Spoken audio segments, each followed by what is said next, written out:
year, Washington baseball fans once again have reason to hope. And now, whether that hope and optimism lasts through the summer, that remains to be seen. But as bad as some recent seasons have been, the Nats World Series, you know, that wasn't so long ago. No, it was a great series. We were just talking about it. And this young squad is brimming with potential, but it is really important to remember it could always be worse. And in this year's DMV 250, this week's DMV 250, John Rogers tells us about the days when DC baseball was so bad the team moved away twice.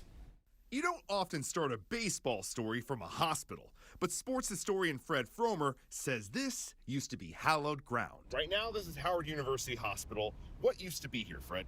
Griffith Stadium was home to the Washington Senators. The old Griffith Stadium played host to presidents and luminaries from across the globe.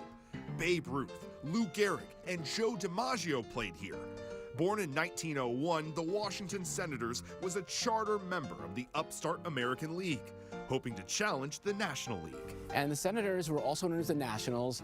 They got off kind of to a rough start. They started with about 11 or so losing seasons in a row. But fortunes changed in 1924 when a new player-manager led them to win the World Series. This ushered in really like the only glory period of Washington baseball in the 20th century. They repeated as pennant winners the next year. This time they beat the Yankees by quite a bit. In spite of their success, the Senators were cash-strapped. Owner Clark Griffith dumped every dime he had to keep the team running, as ticket sales remained low. In 1940, the Yankees had 13 farm teams. The Senators had one farm team. So they just really couldn't, they didn't have a pipeline, they just couldn't really compete, and it became kind of a death spiral. When Griffith died in 1955, the team passed on to his nephew. He wanted to move the team out west. In 1961, the Senators moved to Minnesota and became the Twins.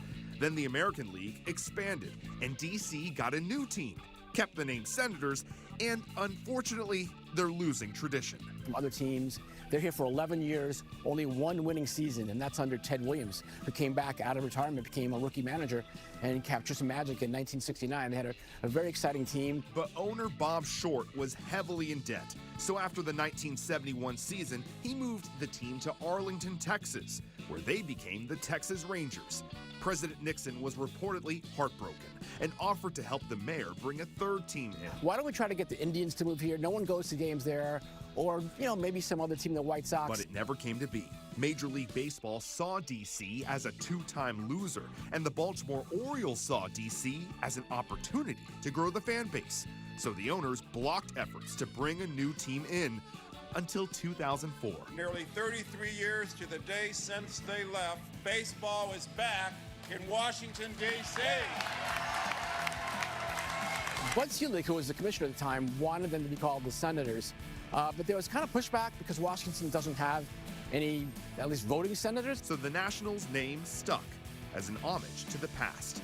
Nowadays, the records of those old Senators teams have stayed with their respective teams, but the Nationals considers the Senators their ancestors and still recognizes the accomplishments of those teams in the last century. Those teams had continued to be competitive, continue to win pennants and World Series. I think they'd still be here today. But now the Nats are forging their own path forward and hoping the third time is the charm, and DC baseball will stick around for good. For DMV 250, I'm John Rogers.